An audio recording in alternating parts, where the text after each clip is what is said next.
The first thing they told me when I boarded the vessel of academic inquiry, designation VAI Serath 7, was that humans were boring. Not dangerous, not impressive, not even particularly creative. Boring. Counselor Vrethoma said it the way someone says the weather is unremarkable, flat, certain, already done with the conversation before it started. She had 8 eyes and used maybe 2 of them to look at me when she said it. The other 6 were somewhere else, probably more interested in whatever bureaucratic document she was reviewing than in the junior xenomilitary researcher she was briefing. You will observe their ground engagements, she said. Document their tactical primitiveness, cross-reference against the Dominion's standard engagement doctrines. File a report in 14 cycles. Standard clearance, nothing classified. She slid a data chip across the desk. I caught it before it fell off the edge. She didn't notice or didn't care. The Voth Suri expansion fleet is engaging a human colonial settlement at the edge of the Karath corridor, she continued. The settlement has a population of roughly 60,000. The expansion fleet consists of 4 Dominion-allied battalions under Commander Hesval, 12,000 soldiers, full mechanized support, orbital fire capability. She paused. The humans have approximately 900 militia. Farmers, miners, a few retired soldiers, no orbital support, no mechanized armor, old kinetic weapons. Another pause. It will be brief, she said. Try to observe the entire engagement so your data is complete. Then file the report.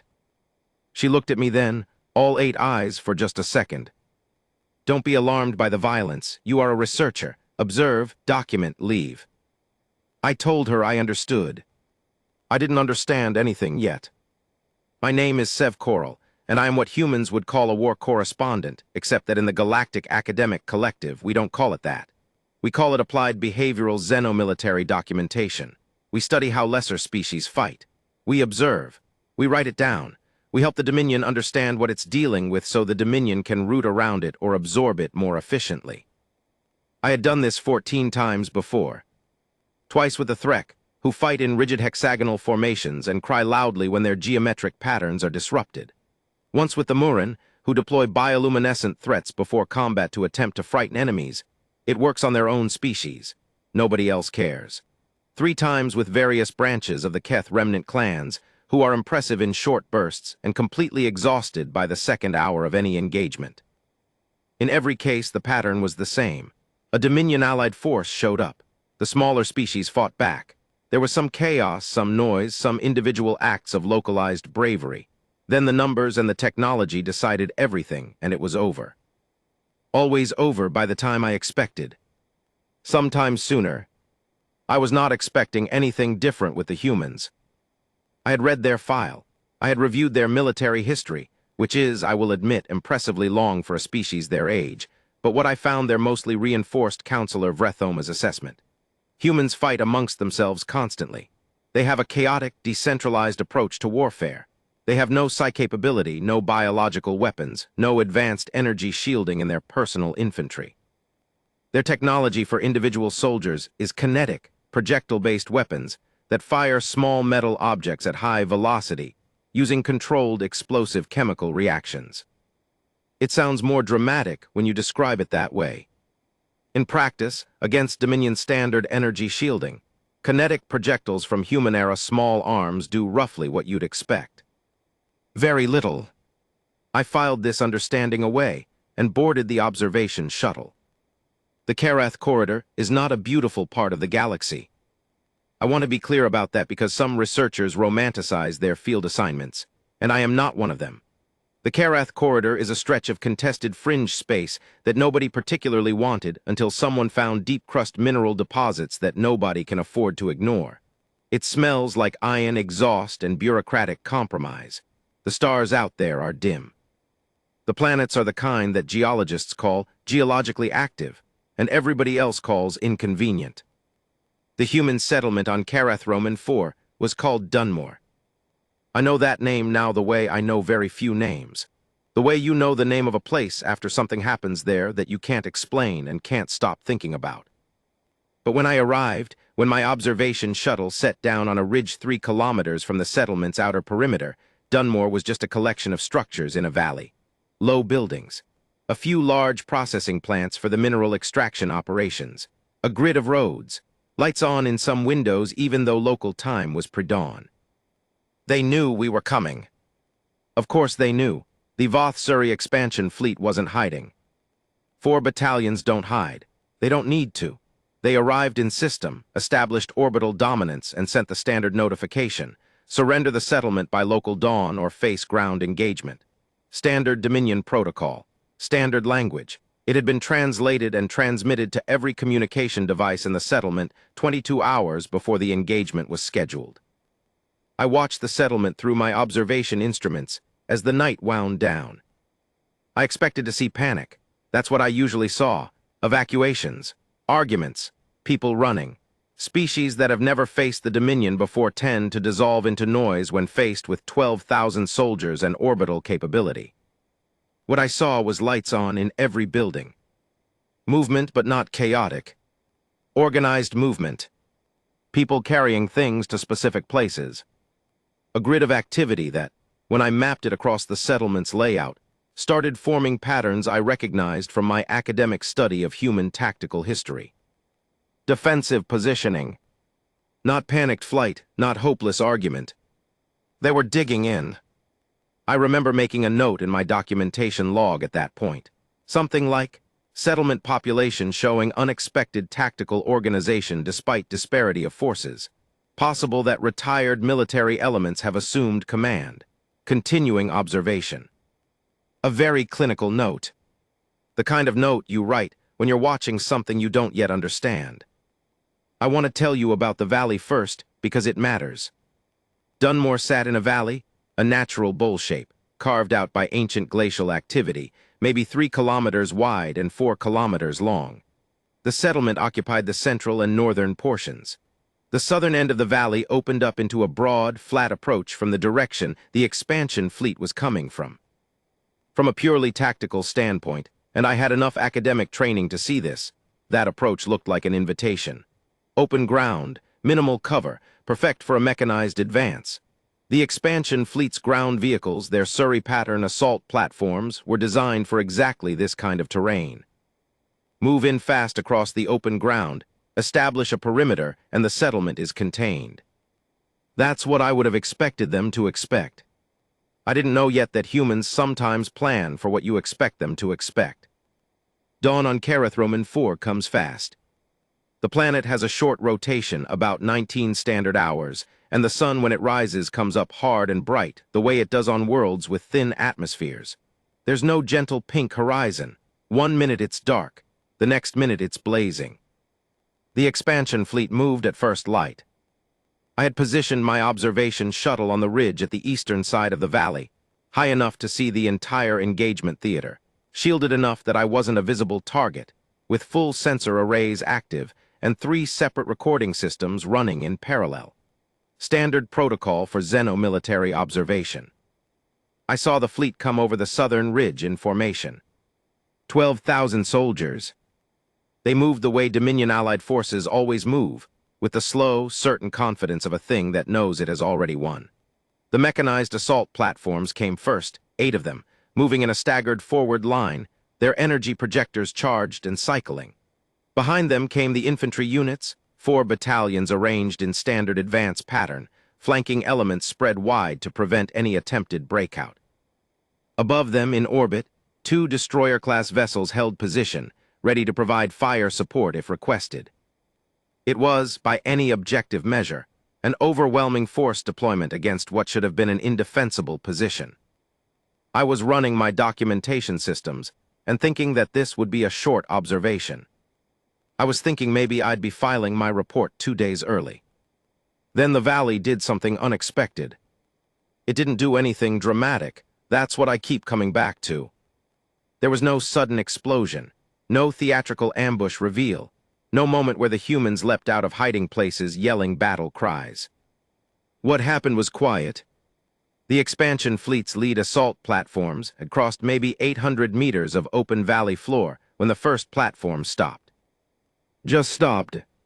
Not explosively, not from a weapon impact, it just stopped moving, settled like something had grabbed its undercarriage. Then the second one stopped. Then the third. The infantry was still advancing behind them. The formation was still intact. But the assault platforms, all 8 of them, had stopped moving. And from my elevated vantage point, I could see why even if the ground commanders couldn't. The open ground wasn't open ground. The humans had spent 22 hours doing something to that valley floor. I had watched lights and movement all night, and I had logged it as defensive positioning without understanding what they were actually building. They had built a field. Not a minefield, not in the traditional sense. Something more deliberate. They had mapped the load-bearing tolerances of the Surrey assault platforms. I found this out later, from documentation captured after the engagement.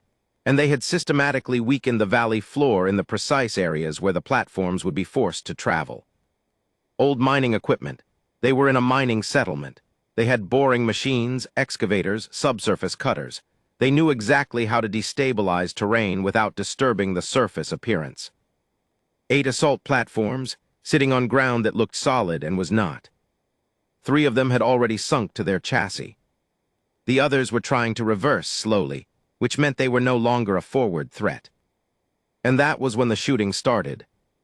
I need to explain something about human kinetic weapons before I describe what happened next, because it's relevant and I didn't fully appreciate it until I watched it in operation. A standard infantry energy weapon, Dominion pattern, which is what the expansion fleet soldiers were carrying, has a kill radius against an unshielded target of roughly 12 meters. It's accurate to about 600 meters under standard conditions. It fires in bursts. It requires a cooldown period between sustained fire sequences. A human kinetic weapon, a rifle specifically, is accurate far beyond that range, significantly further, and it doesn't require cooldown. It fires for as long as there is ammunition. The projectiles are small and fast, and against unshielded targets they are immediately lethal. Against shielded targets, Dominion standard personal shielding, they are much less effective. This is why human kinetic weapons are generally dismissed against Dominion allied forces. The shields absorb the impact. The soldier keeps moving. It's like throwing stones at someone in armor. Except the shields require power. And sustained impacts on personal shielding. Sustained, continuous impacts. Enough projectiles hitting the same shield in a short enough time window will cycle the shield into emergency recharge mode. It takes approximately 4 seconds. In those 4 seconds, the shield is down. 4 seconds is a very long time when someone is shooting at you. The humans had positioned their 900 militia across elevated positions along both sides of the valley. Not concentrated. Not bunched together where a single orbital strike or energy weapon sweep could eliminate them. Spread across the ridgelines, the rocky outcroppings, the ruins of an old mining structure on the eastern slope, distributed in a pattern I recognized, after a moment of disorientation, as deliberately overlapping fields of fire. Every expansion fleet soldier in that valley was being targeted by multiple shooters simultaneously. Not to kill them through the shields. To cycle the shields. 4 seconds. The expansion fleet command structure was good. I'll say that. They responded quickly, ordered the infantry to advance at speed to close the distance, to get to the settlement perimeter where the ranged advantage of the human positions would decrease. They called for the assault platforms to provide cover fire. 3 of the platforms were still mobile. 1 of them was already on fire.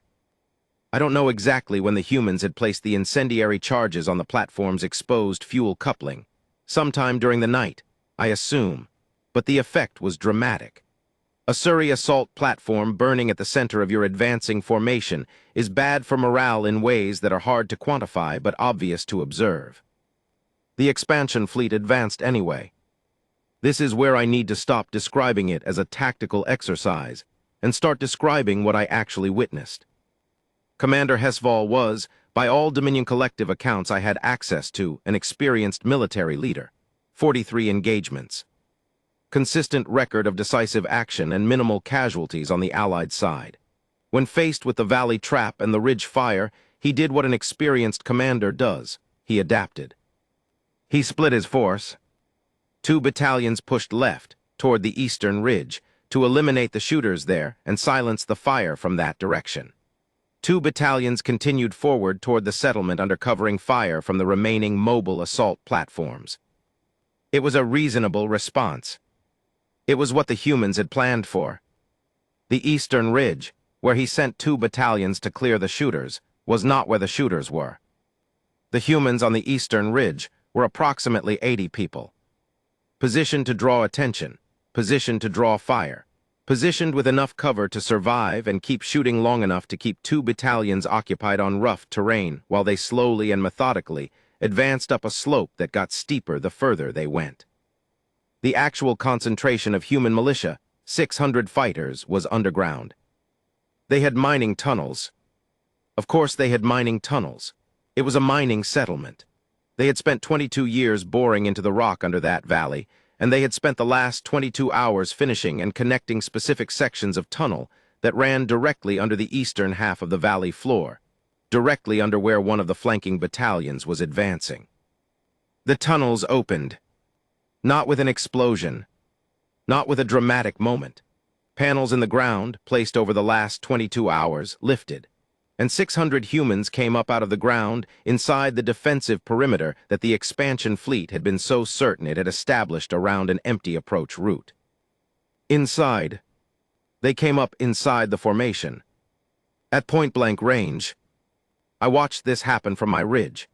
I watched it happen, and I kept thinking I was going to see the moment where the superior numbers reasserted themselves, where the shields and the energy weapons stabilized the situation, where this turned back into the engagement I had expected.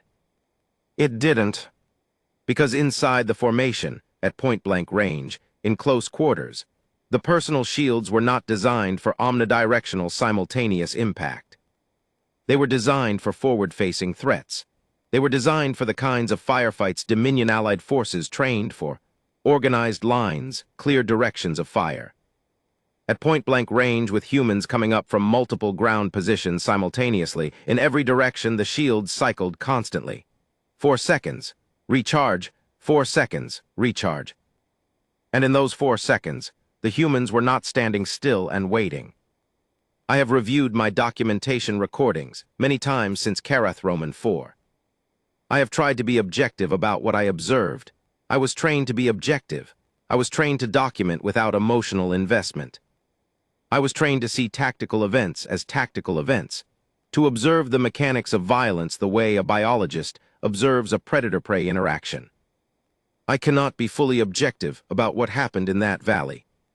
I have tried. I can tell you the numbers. In the first 40 minutes of the engagement, the expansion fleet lost 31% of its forces. In the next 20 minutes, as command and control structures began breaking down under the pressure of fighting an enemy that was simultaneously inside their formation and outside it on the ridgelines, that figure reached 52%. I can tell you that the 2 battalions on the eastern ridge were effectively pinned for the duration of the engagement by 80 humans who kept retreating up the ridge, in a pattern designed to keep the battalions moving uphill and off balance, never presenting a consolidated target. I can tell you that the orbital destroyers in system were called for fire support twice, and both times the request was denied because the engagement had become so close quarters. Humans and expansion fleet soldiers fighting at ranges of 10 meters or less across wide areas. That orbital fire would have eliminated both forces indiscriminately. I can tell you the tactical facts. What I cannot fully communicate is the quality of what I watched. There is a thing that happens in human kinetic combat at close range that I had read about in academic texts, but had never observed directly. Humans don't stop. I don't mean this as hyperbole. I mean it as a literal physical observation. In almost every other species I have documented in combat situations, there is a threshold, a point at which the individual soldier or the unit performs a cost-benefit calculation consciously or instinctively and determines that the cost of continuing to advance is too high relative to the probability of success. They stop. They fall back. They find cover. They wait for the situation to change. Humans do this too. Sometimes. But inside that valley, with 600 militia who had spent the last 22 hours preparing a battlefield they understood better than anyone who just arrived, I watched humans take injuries that should have stopped them and keep moving. Not heroically, not in some performed dramatic way. Just keep moving. with the flat, economical focus of people who have decided that this is what they are doing right now, and they are going to keep doing it. I watched one man, I have him in the recordings, I can see him clearly, take an energy weapon hit on his left arm that destroyed the arm below the elbow. He went down. He was on the ground for maybe 8 seconds. Then he got back up. He had a secondary weapon in his remaining hand. He kept moving. I documented this in clinical language. I remember writing it in clinical language. But I remember my hands were unsteady on the recording interface. The engagement lasted 4 hours and 17 minutes in total. Commander Hesval attempted 2 organized retreats. The first was partially successful. He extracted approximately 800 soldiers from the central formation and reorganized them 2 kilometers south of the valley entrance. The second retreat was under fire from the ridge positions the humans held, which meant it was not organized at all. At the 4-hour mark, the expansion fleet, what remained of it, had left the valley. Not in an organized withdrawal, not in a defeated but ordered retreat. They ran. I say this without judgment. I say it as an observation. 12,000 soldiers with full mechanized support and orbital capability. They ran from 900 humans with kinetic rifles and 22 hours of preparation. I sat on my ridge for a long time after the valley went quiet. My documentation systems were still running. I turned them off eventually. I sat there a little longer than I should have, just sitting, looking down at the valley, which was quiet now in the way that places are quiet after very loud things have happened. I could see movement in the settlement. The humans were coming out of their positions. There were people moving toward the injured. There was what I can only describe as organized chaos, the kind that happens after a crisis when people are doing 12 things at once, and none of them are panicking anymore because the thing they were afraid of has passed, and now there is work to do. From that distance, with my instruments, I could see individuals. Some of them were crying. Some of them were helping each other. Some of them were standing very still in the middle of all of it, like people who haven't quite processed yet that they're still alive. I recorded all of this. I didn't know what to call it. I still don't fully. I filed my report 22 cycles later. It was the longest report I had ever written. It was also, my supervisor later told me, the most unusual report the Applied Behavioral Xenomilitary Documentation Department had ever received, because it contained something they were not used to seeing in xenomilitary documentation. Recommendations. Not just observations, not just tactical analysis. Recommendations. I recommended that the Dominion Collective and all allied expansion programs immediately reclassify humans from Tier 4 peripheral species, which is what they were listed as at the time, which is the classification that means interesting but not worth worrying about, to a classification that did not yet exist in our documentation framework. I tried to describe what I had watched. I tried to explain what made it different from everything else I had observed. I came back again and again in my writing to one thing. It wasn't the tactics. The tunnel network was clever. The ground preparation was brilliant. The overlapping fire positions were textbook, human textbook, but textbook. An intelligent commander could have done these things. It was the 900. 900 people who looked at 12,000 and said, no. Not because they had a realistic assessment of their odds. Not because they had calculated the probability of success and found it acceptable. The settlement's elected defense coordinator, a woman named Marin Voss, 63 years old, former colonial militia, 3 decades retired, had stood in front of her people the night before the engagement and told them, by the accounts I later accessed, that their odds were very bad. She didn't sugarcoat it. She said, this will probably cost most of us our lives, and the settlement still might fall. And they looked at 12,000 soldiers coming over the ridge, and they dug tunnels anyway. They cycled shields with sustained fire and went up through the ground inside the formation anyway. They held the ridgeline with 80 people against 2 battalions anyway. I don't have a clinical term for that. I've looked for one. The collective's response to my report was initially bureaucratic. They formed a committee. They reviewed my documentation. They questioned my objectivity, which was fair, I suppose, because my report was not entirely objective. They sent 3 other researchers to Karath Roman 4 to independently assess the engagement record. All 3 came back with reports that confirmed my data, if not my emotional register. Commander Hesval was not disciplined for the engagement outcome. There is some argument in the collective's internal records that the engagement was not foreseeable, but he was quietly reassigned, not to another command, to a research position, reviewing xenomilitary historical records. I heard he spends a lot of time reviewing human military history now. I heard he's requested access to classified files. The settlement of Dunmore was not engaged again. There were internal discussions. I've seen fragments of them from colleagues who have higher clearance than I do. But the conclusion reached at the policy level was that re-engaging Dunmore with conventional expansion doctrine would be strategically counterproductive until revised approach protocols could be developed. The revised protocols have been in development for 7 standard years now. They're not finished. I went back to Karath Roman 4 once, a year after the engagement. Not for a research assignment, on my own time. I'm not sure I could fully explain why, even to myself. The settlement was still there, still operational. The mineral extraction was still running. The buildings I had watched from the ridge, the same buildings where the lights had been on all night, while humans prepared for a battle they didn't know they would survive, were still standing.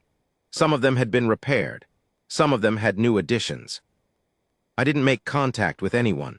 I wasn't sure what the protocol was for that, a collective researcher visiting a human settlement that had fought off a Dominion allied force, and I didn't feel like navigating the bureaucratic questions. I just watched from a distance, the way I'm trained to. But what I was watching was different. Not a tactical assessment, not a behavioral documentation. Just watching people going about their day. A settlement that exists because 900 of them, the year before, decided it would. I thought about Counselor Vrethoma telling me it would be brief. I thought about her 8 eyes and the document she was reviewing, and how certain she was about what I would find. I thought about Commander Hesval, somewhere in a collective archive facility, reading about human military history the way you read about something after it has already surprised you. I thought about all the things I had written in my report, all the tactical analysis, all the carefully worded conclusions. And I thought about Marin Voss, 63 years old, standing in front of her people and saying, "This will probably cost most of us our lives." And then digging tunnels anyway. There is something in the human species that I cannot quantify.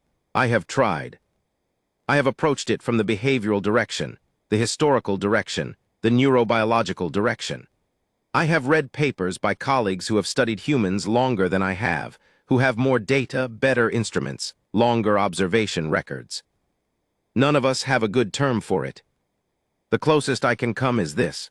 Humans seem to have decided, somewhere deep in whatever passes for their collective identity, that the appropriate response to a situation being impossible is not to stop, but to keep going anyway and see what happens. 900 against 12,000. Keep going and see what happens. I'll be filing a follow-up report in 2 cycles. I'll try to keep it objective. Part 2. 6 months after I filed my initial report on Karath Roman 4, I was called into the office of Director Van Harath. Let me describe Director Van Harath because the description is relevant. She is one of the oldest living researchers in the collective's Applied Behavioral Division. She has 14 tentacles where most of her species have 12, a genetic distinction that, in Mervshan culture, indicates a lineage connected to what they call the first thinkers. She has studied 63 species across 4 galactic arms. She has written foundational texts. She has shaped the classification systems that every xenomilitary researcher, including me, uses to understand what we're looking at when we look at a species under stress. She is not someone who calls junior researchers into her office to discuss routine reports. She was sitting behind a desk that was too large for any room, facing a window that looked out over the collective's orbital station, with my report displayed in the air between us on a hollow projection. Not filed away, not archived. Active lit up, annotated. She had been reading it. "Sit down, Researcher Sev Koral," she said. I sat down.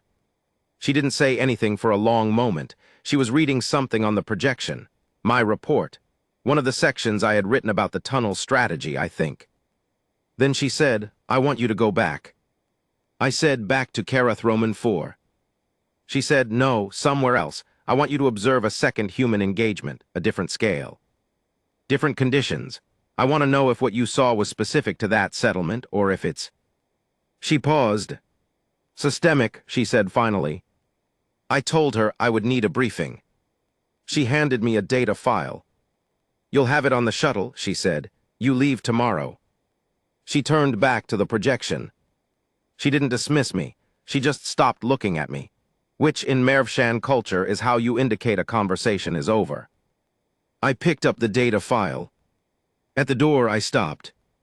"Director," I said, "can I ask, what do you think it is, what you asked me to find out, whether it's systemic?"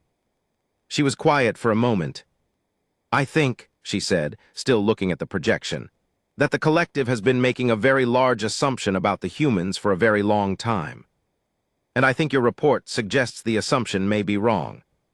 She finally looked at me. All of her eyes, the full attention of someone who has observed 63 species and is telling you that something you found is different from what she's used to seeing. "Go find out," she said. The planet was called Erath Mesavane in collective designation, but humans called it Ferris Rock. Which tells you something about humans. They look at a bleak, wind-scoured mining planet at the outer edge of a contested system, and they name it like it's a place someone chose to be, like it's a neighborhood, like it has character worth naming. Ferris Rock. Like someone found a rock and said, "I'll call it Ferris," made it a place. The situation there was different from Karath Roman 4 in almost every logistical detail. No valley, no mining tunnels, no established settlement with 20 years of geographic knowledge. Ferris Rock was a transit point, a refueling and supply depot for human colonial shipping lanes. It had a garrison of roughly 400 soldiers, not militia but actual trained military, stationed there as part of the human colonial defense forces. It had a civilian population of about 2,000, mostly depot workers and their families. It had fortifications, real ones, built for defense, not improvised in a single night. And it had been cut off. The collective's expansion directorate had not ordered the engagement on Ferris Rock. This is one of the things that the political elements of my report had to navigate carefully. What happened on Ferris Rock was the initiative of something called the Grethik Privateers, a collective-aligned but independently operating faction that had decided the human supply depot was worth taking for the resale value of its stored fuel and medical supplies.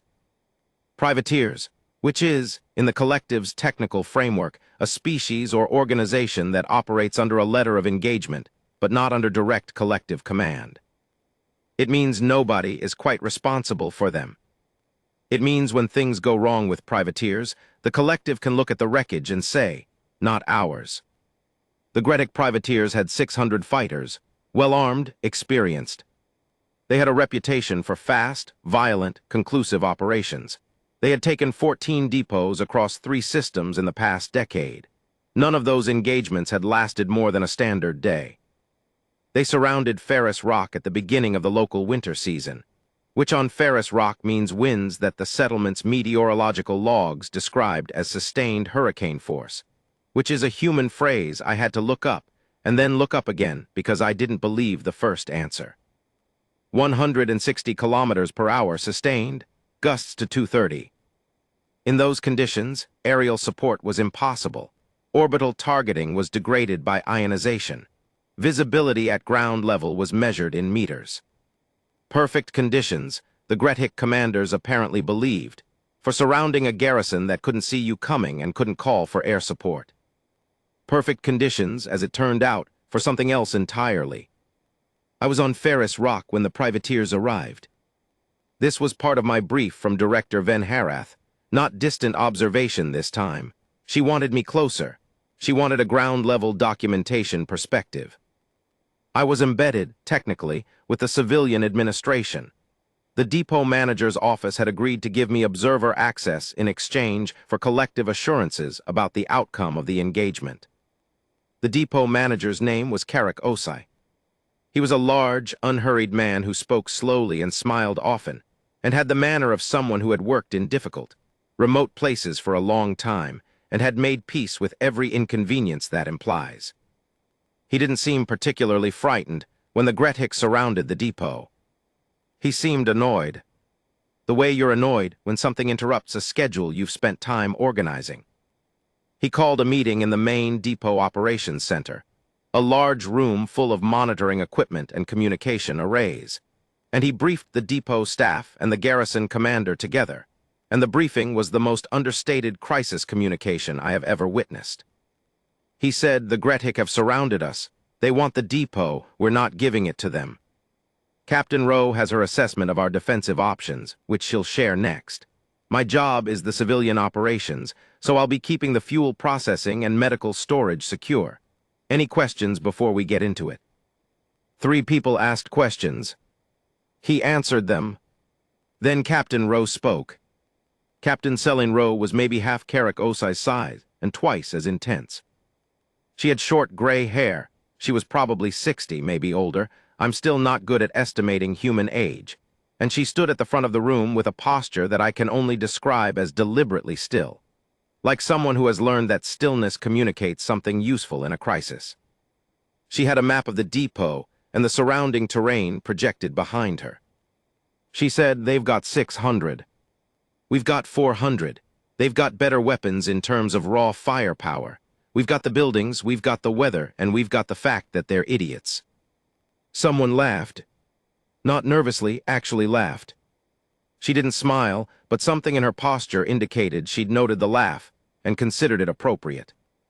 "The weather is our biggest asset," she continued. "They can't fly. They can't call in long-range support. They have to come to us on foot or in ground vehicles in 160 sustained winds, which means they're going to be cold, they're going to be slow, and they're going to have a very hard time communicating with each other." She pointed to specific positions on the map. "They're going to hit us from 3 directions, probably in the first 12 hours, before they give up on the quick resolution and settle in for a siege. When they settle in for a siege, that's when we do something about it." "What are we doing about it?" someone asked. "When I'm ready to tell you, I'll tell you," she said, without any particular edge to it, just calm certainty.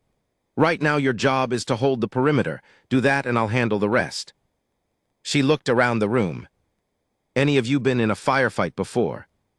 About a third of the hands went up. Garrison soldiers.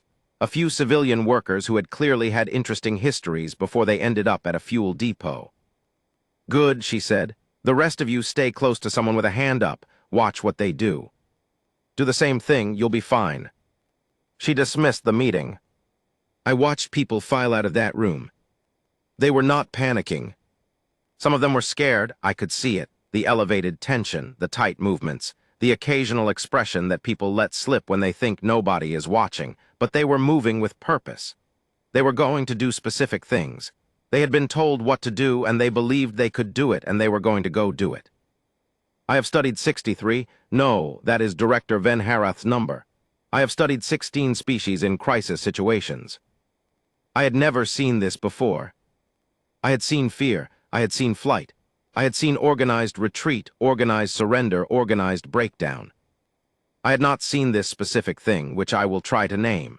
The decision, made quietly and collectively, that the fear was noted, and the situation was difficult and the work was going to happen anyway. The Grethik hit the perimeter from 3 directions, as Captain Rowe had predicted in the first 6 hours. In those conditions, 160-kilometer winds, visibility down to 30 meters, temperature dropping fast enough that the cold itself was a tactical factor. The assault was, from a technical standpoint, a mess. The Grethik fighters couldn't coordinate properly. Their communication systems, not designed for heavy ionization interference, were unreliable. They advanced in groups that lost contact with each other, took fire from defensive positions they couldn't see clearly until they were within the kill zone, and then had to make individual decisions about whether to advance or fall back in conditions where falling back meant walking into a 160-kilometer wind. Falling back was harder than advancing. The humans knew that.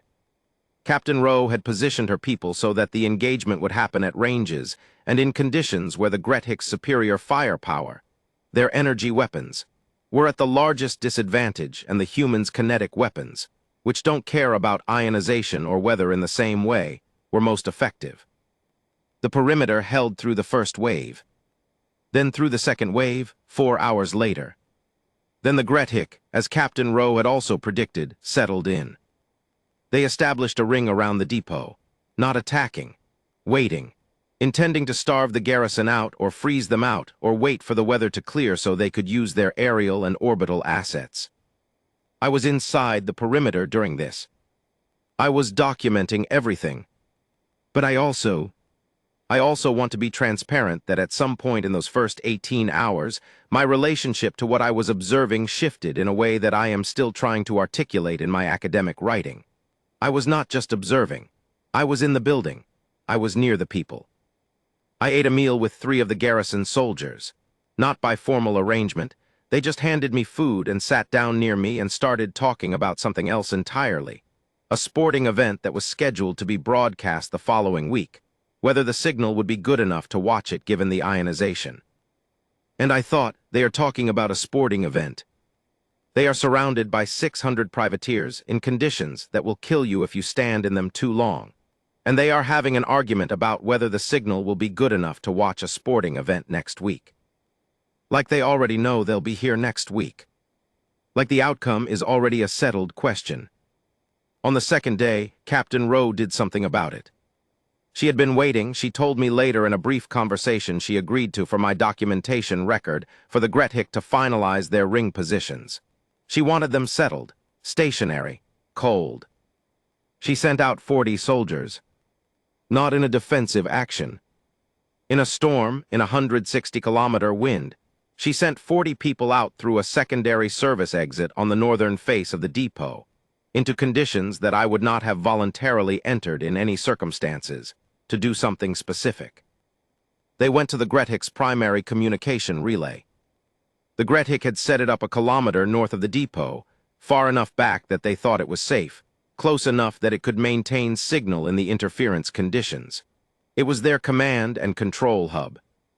Without it, their 6 separate ground units were isolated from each other. In those winds, in that cold, 40 humans walked a kilometer through the storm. They dismantled the relay. Not explosively, they didn't want to alert the Grethik units immediately to what had happened. They dismantled it methodically, the way you dismantle something when you've brought the right tools and you know what you're doing. Then they walked back, in a 160-kilometer wind. 37 of them made it back. 3 didn't. I have to sit with that number. I cannot make it smaller than it is. 3 people didn't walk back from that.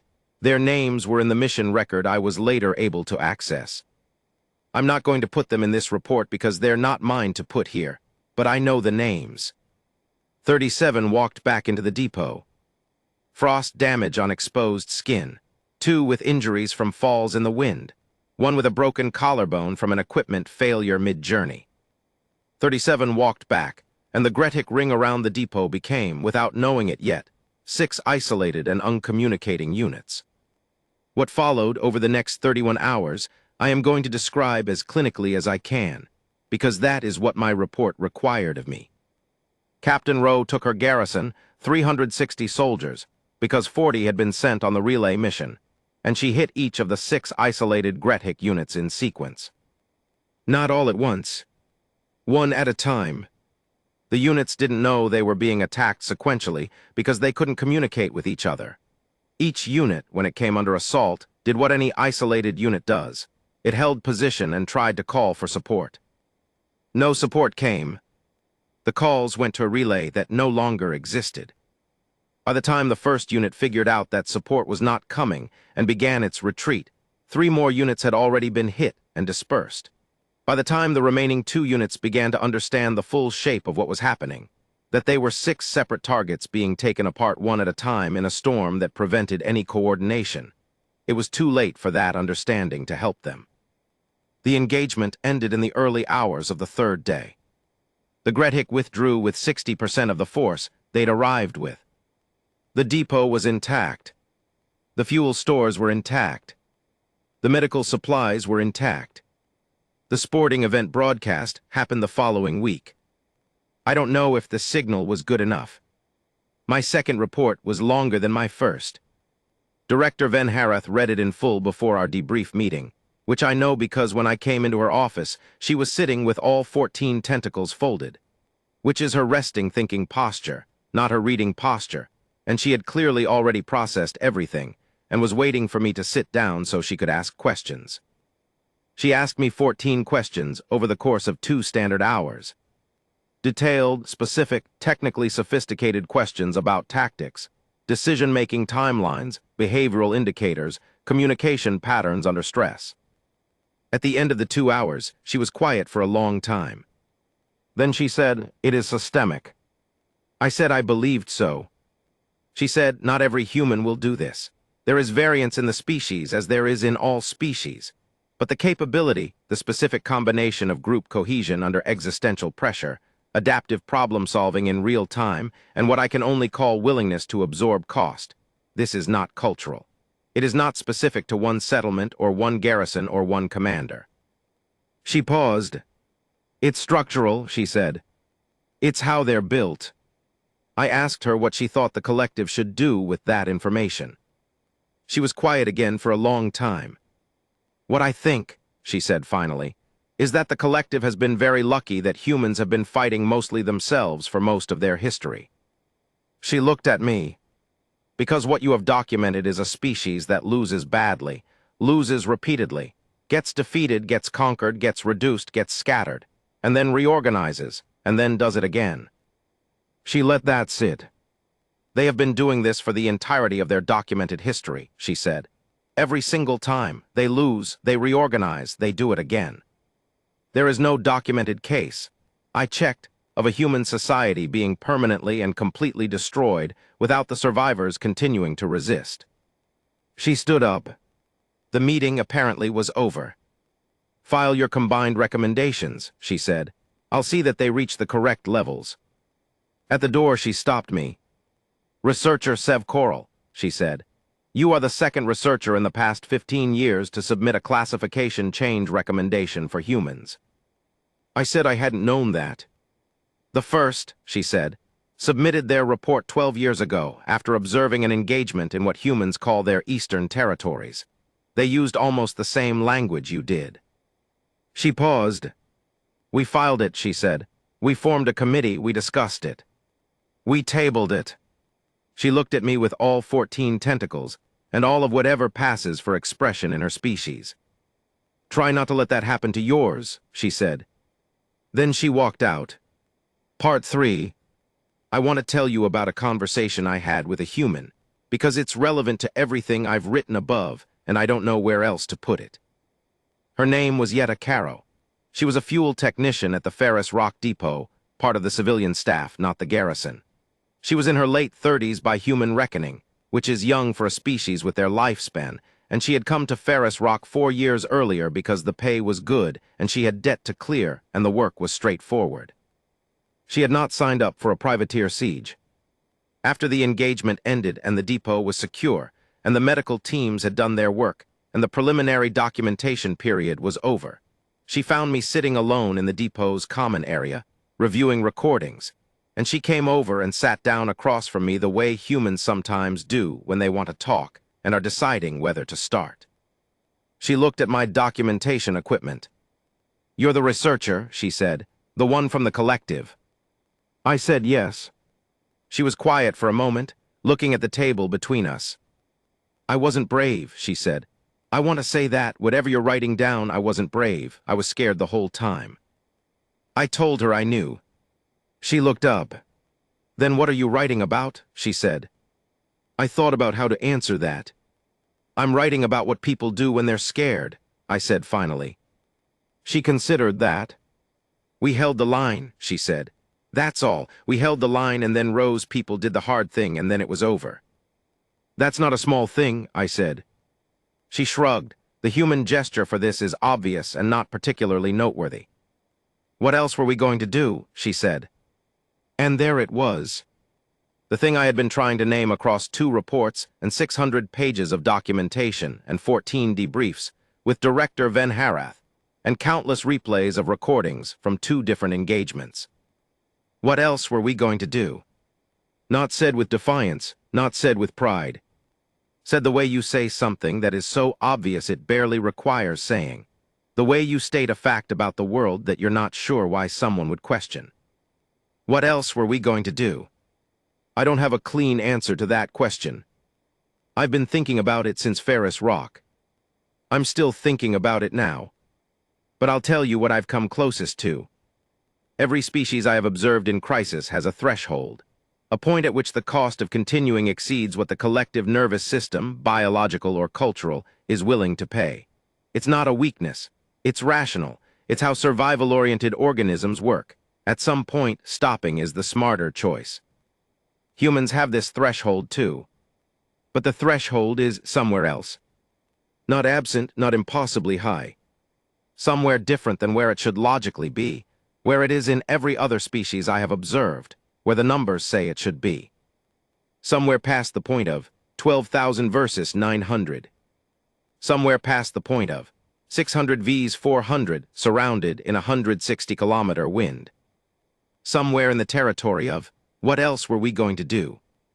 My combined report and recommendations were submitted to the collective's policy review committee 12 standard months after the Ferris Rock engagement.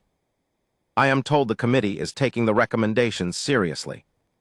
I am told another committee has been formed to review the classification question. I am told that revised engagement doctrine for Dominion Allied forces operating in areas of human settlement is under active development.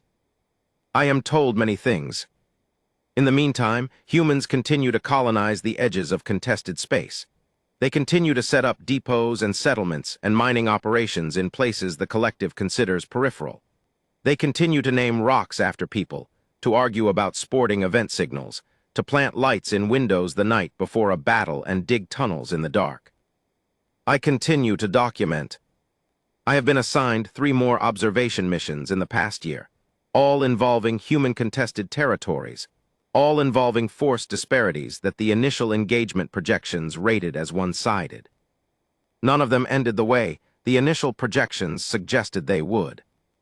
I'm running out of clinical language. I'm running out of clean ways to say, this species does not behave like a species that loses. Even when it loses. Even then. There is a phrase in one of the human military histories I have studied extensively since Karath Roman IV. I don't know who first said it.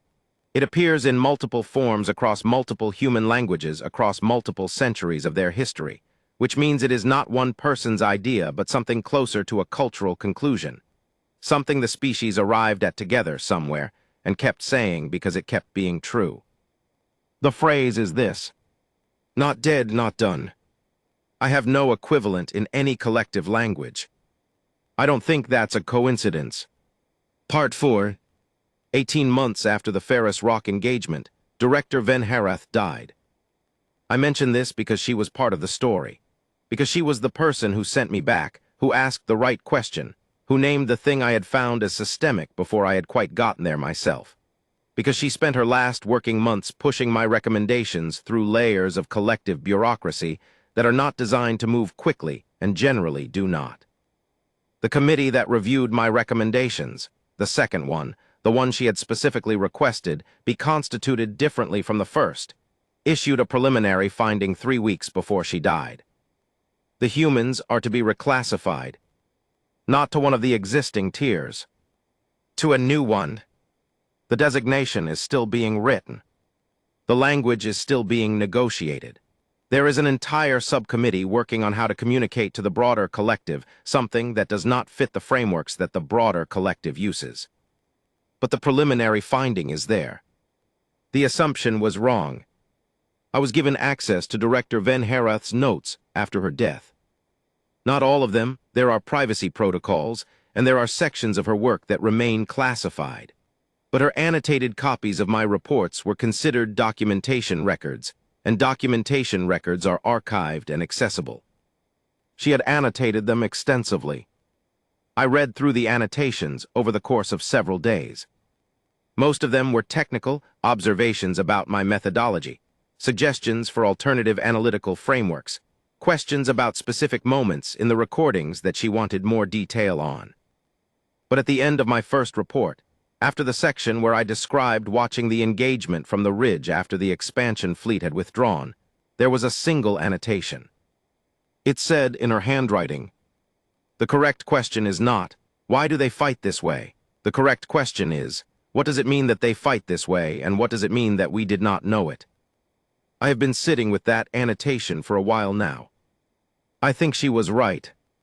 I think the more interesting question is not about the humans. The more interesting question is about us.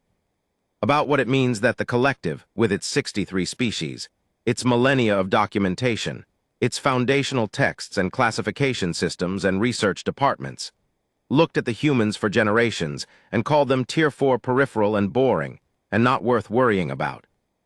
What it means that we were so certain about what we were looking at that we didn't look carefully.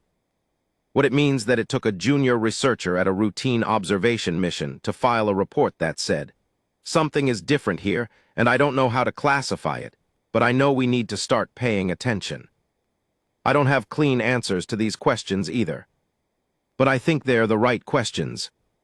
I think Director Van Harath, who had studied 63 species and built the classification systems that everyone uses, spent the last year of her life trying to fix something she had helped build that was missing a category, that had no language for what she found in my reports. I think she knew, before she died, that the language was coming. I think she would have been glad to see it. Marin Voss, the defense coordinator of Dunmore, the 63-year-old retired militia officer who told her people the odds were very bad and dug tunnels anyway, is still alive. I checked recently. She's 70 now, she's still in Dunmore. The settlement has grown, the mineral extraction is doing well, apparently, and the collective's revised engagement guidance for Karath Roman 4 has removed the expansion pressure, and she's apparently now something like a community elder, not a formal title, just what happens when you're the person who organized something that people survived. I thought about sending her a message. I thought about it for a long time. I didn't. Not because I didn't want to, because I wasn't sure what I would say. Thank you for being what you are, that's not right. I've spent 2 years trying to understand you, and I'm still not done, also not right. 900 against 12,000, and you dug tunnels anyway, and now I'm writing new classification language for your species, and sitting in the archive reading the handwriting of a dead person who said the right questions were always the ones about us, not about you. I don't know how to send that message. Maybe I don't need to. Maybe it's enough that I know what I saw. What I saw was 900 people in a valley, deciding that 12,000 was a number that applied to them but did not define them. What I saw was 400 people in a storm deciding that surrounded was a condition and not a conclusion. What I saw was a species that, somewhere in its long and chaotic and often very violent history, made a decision. Not a dramatic decision, not a heroic declaration, just a quiet, functional, deeply held decision, that the thing you do when the situation is impossible is keep going anyway. And then keep going some more. And see what happens. What happens, it turns out, is that the collective forms new committees and writes new language, and starts to understand that it had a category missing. What happens is that an old researcher annotates a junior researcher's report with a question that takes 18 months to begin answering. What happens is that a fuel technician in a depot in a storm looks at a researcher taking notes and says, very simply, very flatly, with no drama at all, "What else were we going to do?" I'm still working on that question. I expect I'll be working on it for a while.